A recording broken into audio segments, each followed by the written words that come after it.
This section is all about the derivatives of polynomials and exponential functions. And we've been working our way up to be able to take the derivative of a polynomial. A polynomial is just going to be a sum of constants and power functions. So I might have, for example, f of x equals 3x to the fourth plus 5x cubed minus 8x plus 7. Now, I said it was a sum of power functions. That subtracting negative 8x, I could view that as plus negative 8 times x. So I can view this as a sum of 4 terms, one constant, and then 3 power functions that involve a multiple of a positive integer power of x. Okay. So we know at this point how to take the derivative of each one of these terms, but we haven't yet seen what happens when we combine them. So we need this sum rule.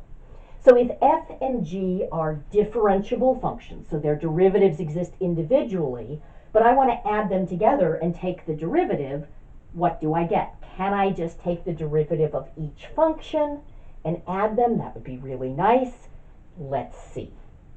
So I'm going to draw myself a picture, and this picture is of f of x plus g of x.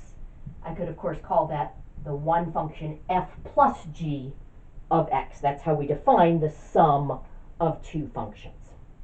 Okay, so I would have a point x, and then the y value is just f of x plus g of x. And I'd have a nearby point, x plus h, and the y value is going to be f of x plus h plus g of x plus h. So there are my 2 points that I can use to create a secant line, and I can say the derivative then of f of x plus g of x is equal to the limit as h goes to 0 of rise over run. So f of x plus h plus g of x plus h minus, in parentheses, because it's got 2 terms and I'm subtracting them both, f of x plus g of x all over h. Okay, I need to distribute that negative, so I can say this is the limit as h goes to 0, f of x plus h plus g of x plus h minus f of x minus g of x all over h. Now what I'm going to do is I'm going to just interchange the order of these 2 terms. Now, with subtraction, order matters. So I'm going to make sure that when I move this term, that negative sign goes with it. So it's still going to be a negative f of x and a positive g of x plus h. I'm just going to swap their order. So I can say this is the limit as h goes to 0 of f of x plus h minus f of x plus g of x plus h minus g of x all over h. Now on top, I have 1, 2, 3, 4 terms. But I'm really going to think of that as 2 pairs of terms. I've got the f part of the top and the g part of the top. And the whole thing is being divided by h. Well, division distributes over addition just like multiplication does. So dividing the whole thing by h is equivalent to dividing this piece by h and adding to that the second piece divided by h. So where do I want to go to write that? Let's see.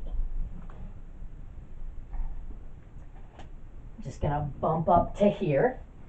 So this is the same as the limit as h goes to 0. I'm just going to break this up into 2 fractions. F of x plus h minus f of x over h plus g of x plus h minus g of x over h. Now, I'm thinking of that as distributing the division. I was dividing the whole thing by h, divide the first part by h, divide the second part by h, add the results. Some people find it easier to see that this is equal to this going in the other way. if I were adding two fractions that had the same denominator, in this case the denominator is h, I could combine them into one fraction with a denominator of h, and I would just add the tops. Okay. So however I want to think of it, I can break this up into a limit of a sum of two pieces. But I know that limits commute with arithmetic. Here we're adding and then taking the limit. I know as long as the limits exist, I'm allowed to take the limits first and then add the results. That's the sum rule for limits. So notice I'm going to use the sum rule of limits to prove the sum rule for derivatives.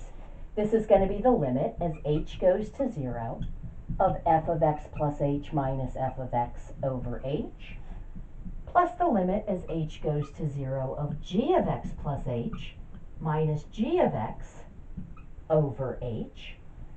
But I know what each of these limits is. That's the difference quotient for f. That's the slope of a secant line on the graph of f. That's the difference quotient for g. That's the slope of a secant line connecting 2 points on g. This is just f prime of x plus g prime of x. So, what worked for limits also works for derivatives here. If I'm adding two functions and then taking the derivative, I can take the derivative of each piece and then add the results. Very nice.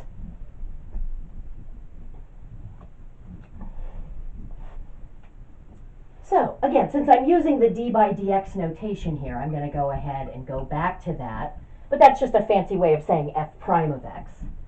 And then plus the derivative of g of x. Very nice. Okay. Now, that's the sum rule for limits. We also have a difference rule for limits. I'm sorry, not for limits, for derivatives. This was the sum rule for derivatives, which we got by using the sum rule for limits. The difference rule says if I want to take the derivative of f of x minus g of x, again, supposing that both of those functions are differentiable in their own right. Okay. That's just the derivative of f of x minus the derivative of g of x. We could prove it directly, very similar to what we just did for the sum rule, but I can also just say this is the derivative of f of x plus negative 1 times g of x. And then I can apply the sum rule to say it's the derivative of f of x plus the derivative of negative 1 times g of x. And then I can use the constant multiple rule to say that the derivative of this is just negative 1 times the derivative of g of x. So the difference rule is actually really just a combination of the sum rule and the constant multiple rule, because subtracting is adding negative 1, that constant, times the term that we were subtracting. Okay, so very nice. If I'm adding and subtracting functions, I can just take the derivative of each piece and add or subtract the results. And that's what's going to allow me now to take the derivative of a polynomial.